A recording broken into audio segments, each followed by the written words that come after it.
Chapter 3. What do you mean she's not here? I whisper. For a moment, I panic.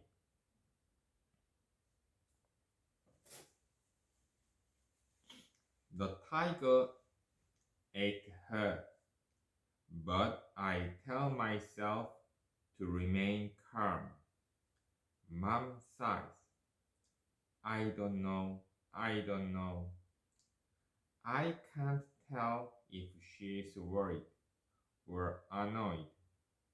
The rain runs over her eyes and lips, making her emotions blurry. I wish I knew how she felt, so I could know how I should feel. Sam fiddles with the brass doorknob, willing it to turn, but that stubborn door stays shut. So Sam stares at Mom, then at me. With her hair flat and her thick eyeliner running in black stripes down her cheeks. She looks like a wet tiger. We just have to wait here in the rain for an undetermined amount of time. Mom wipes her glasses on her soaked t-shirt, which doesn't have much. No, I don't think so. Hang on. She holds up one finger, then runs around to the side of the house. Where is she going? I ask. I come my hands over my head, trying to form an protectable roof, but it's useless. Where is Harmony? Sam doesn't answer. We watch as Mom stops beneath the living room window. She taps the side of the pane, runs her hands over the sill, then thumbs a fist right below the glass. Well, this is normal, Sam says, voice raised with sarcasm. Then Mom shoves the window open. She glances over at us before hoisting herself up and tumbling headfirst into the house. Whoa, I whisper. I've never seen Mom do anything like that. Sam shakes her head. Hua is right. I bet she did that all the time as a teenager. Sam looks at me like she can't decide whether to frown or laugh, and I know exactly how she feels because picturing Mom as a teenager is both ridiculous and kind of scary. It's weird to think about Mom before we existed. But Sam smiles, and my heart relaxes. She probably snuck out to party with her friends. I nod. When Sam is happy, her moon face glows, and she looks like Mr. Sister again. I inch closer to her, just barely so she doesn't notice. She wrinkles her nose. Do you think she snuck out to see boys? I don't think she dated anybody before that. I can't picture Mom with anyone but Dad. Or to tell the truth, I can't picture her with anyone because I don't remember the time of Mom and Dad.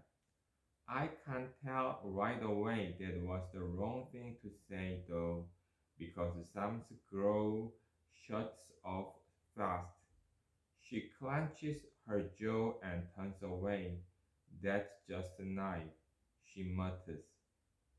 Think about that is different for Sam than it is for me. She's old enough to remember him.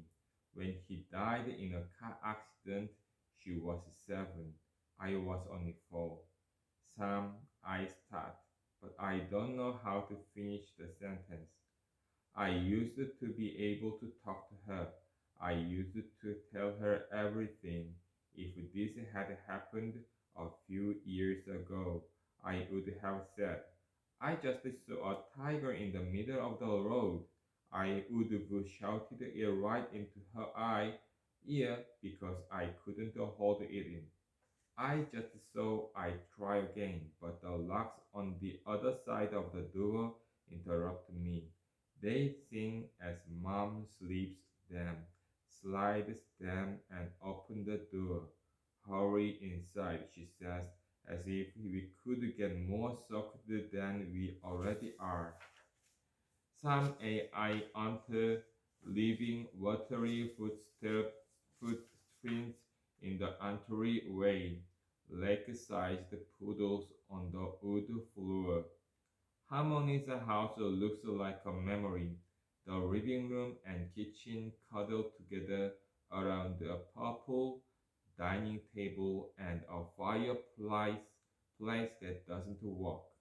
An old grandfather clock tucks in the far corner of the living room. On the mantel, two stone lions hung a photograph of Mom welcoming wealth into her life. On the other side, a frog guards a photo of Sam and me, protecting our happiness, and everywhere in baskets hung from the ceiling, sitting on countertops, stuffed into bowls, are bottles of herbs and smudge sticks to cast away bad energy. When I breathe the house in, the scent of the buckwheat noodles, sage, and laundry detergent smells like home. Sam's less happy. She folds her arms over her chest and frowns. She says, what's that? I follow her gaze. At the other end of the living room, there is Harmony's bedroom, the bathroom, and two staircases. One that goes up to the attic bedroom and one that goes down to the basement. But now, in front of the basement door, there is a tower of engraved Korean chests and cardboard boxes stacked like a barricade. Mom shakes her head. That's bizarre, isn't it? Why would she do that? She chews on her thumbnail and glances around the room. For a second, I catch the worry in her eye.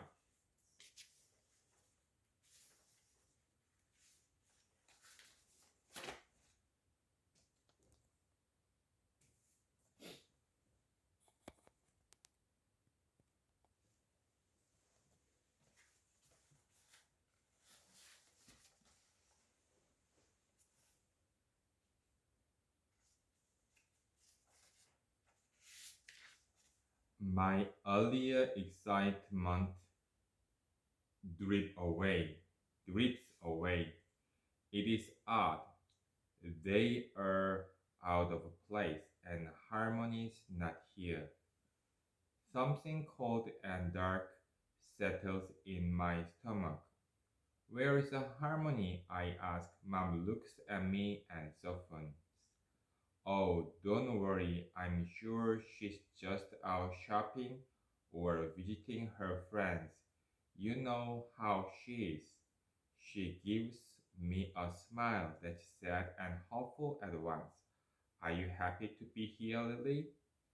Oh, the granddaughter loves her grandmother. There is something going on, something she isn't saying. I want to ask her about it, but I don't want to take away her smile, so I just nod. She's about to say something else, but a shiver grabs me by the shoulders and shakes me.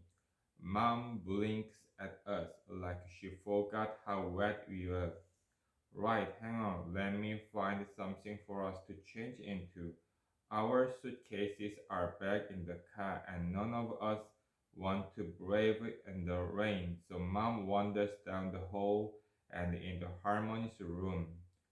The mother also loves Harmony. When she emerges, her hands are full of flowers and Harmony's silk nightgowns, and some and frock too off the top. The pale orange nightgown shimmers and shifts like sunset in my hands. Even Harmony's pajamas are beautiful. I'm gonna turn up the heat. Mom says wait here, but of course Sam doesn't wait. As soon as Mom works back into Harmony's room, Sam dodges boxes and furniture and head right upstairs to our bedroom, leaving puddle lakes behind her.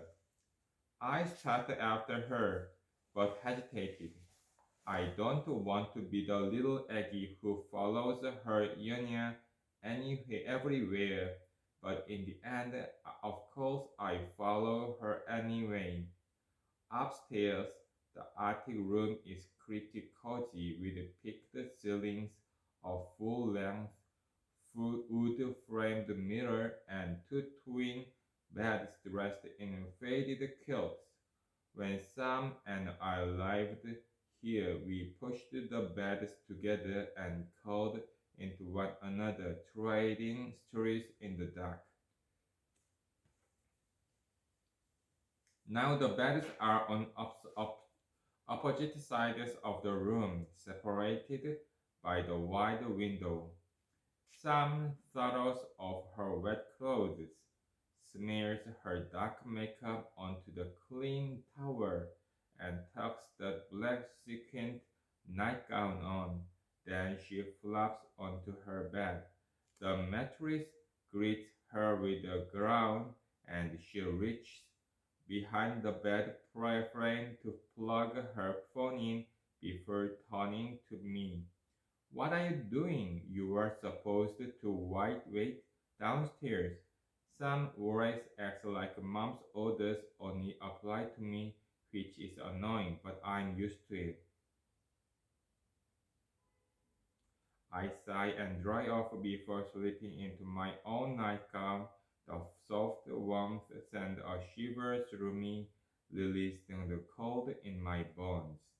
I breathe in, hoping for Harmony's milk scent, but all I get is a hint of soap. Sam frowns, still waiting for me to leave, but I sit on my bed instead.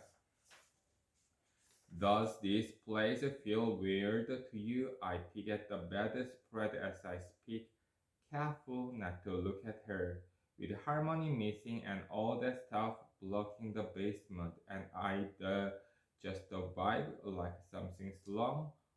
First of all, Harmony's not missing, she's just out. Don't be so dramatic.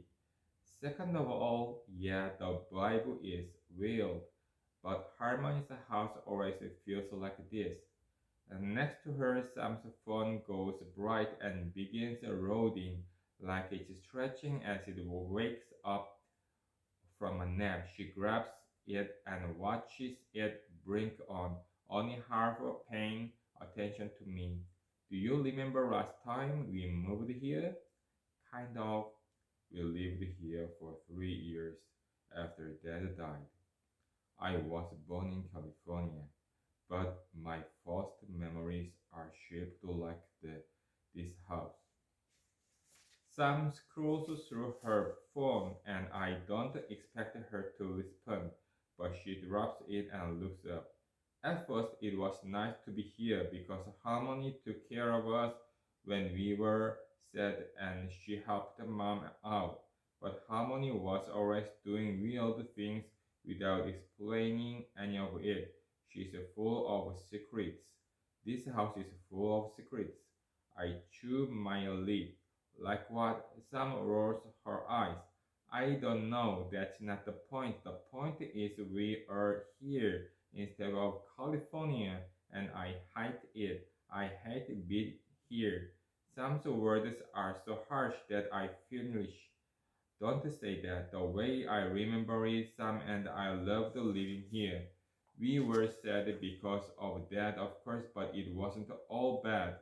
Sam and I told stories. in the attic room. We ate art, rice cakes in the kitchen when created imaginary worlds in the basement we were together. Just a minute.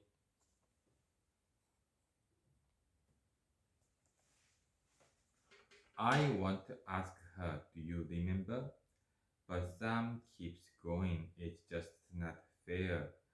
Lily, Mom wanted to move closer to Harmony, which is nice and all, but we didn't even get a say. We didn't even get to say goodbye. Aren't you a little bit angry? If I'm being honest, I am maybe a little bit angry, but I'm happy to be here too. I clear my throat, take a breath. Shallow. I think maybe you should be a little nicer to Mom. My palms go sweaty. This is dangerous territory. I don't usually confront some. We are sisters, and sisters are always supposed to be one on the same side. Oh, really? Sisters fight each other very fiercely. Sam rolls her eyes. Seriously, Lily, I can't believe you are defending her. I can't get the look on Mom's face out of my head. Downstairs, looking for Harmony, she seemed so fragile. Like now, how moms are supposed to look. I don't know how Sam didn't see that. You just Sam stares at me, and when I don't answer, she sighs. Spit it out, Lily. You don't have to be so creepy and quiet all the time. You are being a QAG. QAG is Sam for quiet Asian girl, as in a striped tie or QAG, or very interesting nickname. As in, Sam tries so hard not to be a stereotype that she wears black lipstick and bleaches a lock of her hair and says every little thought that comes to mind. I tell her I'm only trying to help. I ask, don't you see how hard Mom's trying? I say, I don't know why you were so mad at me. But actually, I don't say any of that. The words get stuck in my throat. Sam's just so angry all the time, and everything I say sets her off. She rolls her eyes again. Whatever, you always make me be the bad guy just because I speak my mind. You don't have to be so afraid to rock the boat, you know. What Sam doesn't realize is that she's already rocking out boat. If I rock it too, the boat will flip, will drown. I'll listen to the rain beat against the roof, and I'll run my hand over the quilt. I say, you should be happy you like Harmony. At least I think that's true. Sam doesn't seem to like anything anymore, except her phone maybe. She shrugs. I just saying, the point is having to live here without any friends with just your mom and grandmother. That's a lot. And your sister, I say so quiet I can barely hear myself. So quite like a QHG, I'm here too. Sam has a sharp response ready. I can't tell, but my words stop her.